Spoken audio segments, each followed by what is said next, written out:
How to mix live music. We're at chapter 16 now.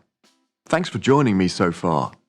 This time, we're looking at how to use the aux buses to create monitor mixes for the band on stage.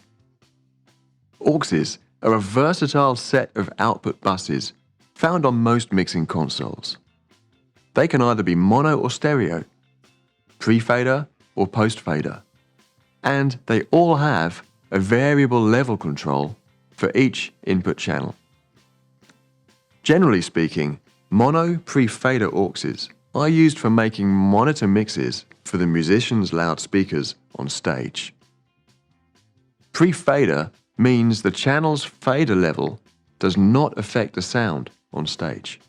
So what the musicians hear is independent from the mix made for the audience. Stereo pre-fade auxes are used for making in-ear monitor mixes for the musicians. When they are wearing earphones, they are isolated from the acoustic ambient sounds, so making a stereo mix is important to give them perspective and orientation. On the other hand, post-fade auxes are mostly used for sending input channels to effect units, such as reverbs and delays. We'll use those in a later chapter. MGP32X is equipped with 6 aux buses. They can all be post-fader, but only auxes 1 to 4 can be pre-fader. So we can create 4 effective monitor mixes for the musicians. TF series is much better equipped, with 8 mono and 6 stereo auxes, all of which can be configured as pre or post fader. So TF series will provide a much better mix on stage for large bands and for performers wearing earphones. Let's look at the MGP Mixer first, because its signal flow is easier to follow. The sound comes into the mixer through the EQ, and then if you press the pre button by the aux knobs, the sound will travel along the aux bus to the aux end masters. Adjust the overall output level there and press the AFL button to hear it in your headphones. AFL means after fader listen. The sound you are listening to is dependent on the level of the send master. For the post-fade auxes, sound will travel through the faders before coming back up to the aux bus, then along to the right and up and out.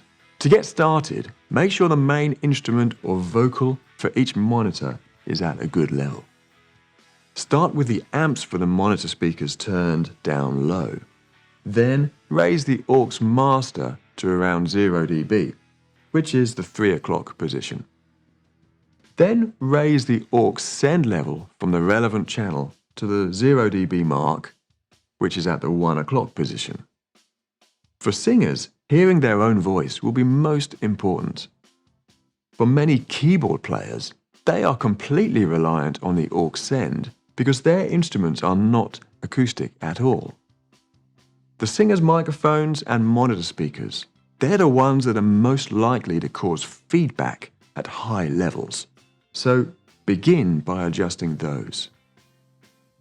With one mic input sending to each aux master, raise the amplifier levels to provide a satisfactory sound for the musicians, and make sure it's not too high to cause feedback.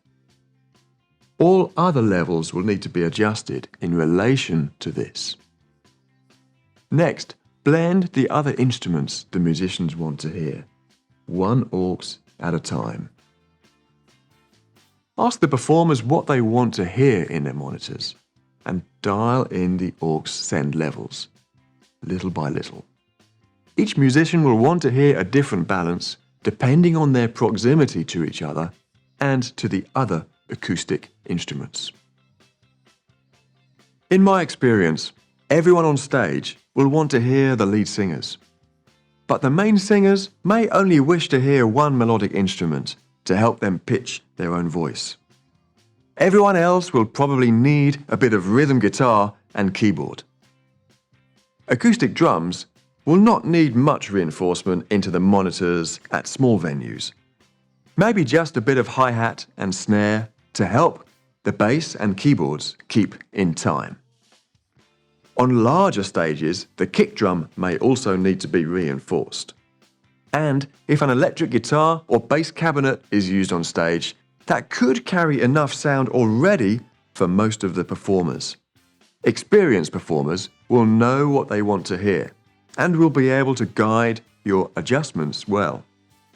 Less experienced players may rely more on your own judgment. So use the AFL switch and headphones to listen to the mix and check if the performer's own sound can be heard clearly enough above the other sounds. At this point, it should be mentioned that in smaller venues, the level of the monitors should be reduced compared to that in larger venues. Otherwise, the sound from the monitors will be heard too much by the audience and will reduce your ability to create a good sound for them. Also, in smaller venues, the performers can rely on hearing more of the sound from the main PA system.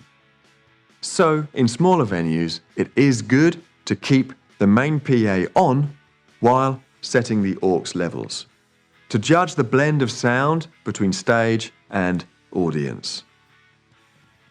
Always a balance needs to be found between pleasing the musicians, so they can play confidently, and pleasing the audience, so they get a good quality sound. But remember that a musician who hears a good sound on stage will create a better performance for the audience anyway. It is important during a rehearsal or sound check to spend some time on stage, listening to the mix at each musician's position, so you can experience what they hear and understand if some adjustment is requested. If the performer asks for something to be made louder, it will be safer to not turn anything up, but instead turn everything else down a little to get the same effect. Feedback howl and squeals can be caused between the monitor speakers and the microphones. Be sensitive to it. If it occurs, turn the aux master level down a little and make sure the rear of the mic is facing the speaker. Without an EQ on the aux, there's little else to be done. That's where the TF series has an additional advantage. Every aux master channel has an EQ available to shape the sound on stage and to combat feedback, like we discussed in Chapter 8.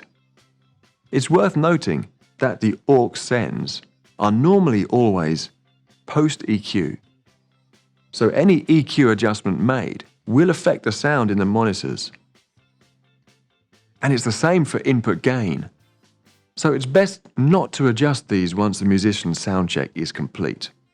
Otherwise, all the performers could be complaining about an imbalance to the sound. However, more experienced performers and musicians in venues with difficult acoustics will be asking for different EQ adjustment in their monitors than which is ideal for the audience. That's why many larger venues have a completely separate mixing console for stage monitors with a dedicated sound engineer. It's the way to keep the sound shape and balance completely separate between stage and audience.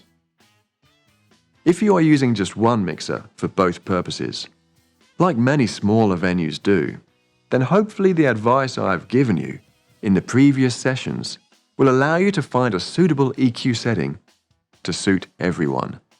Just remember, an EQ cut is more effective than a boost. Now let's see how to adjust aux sends with the TF mixers. They have a great feature called Sends on Fader. Press the aux key you want to view and all the faders move to show the send levels from the input channels and the aux master level on the red fader on the right.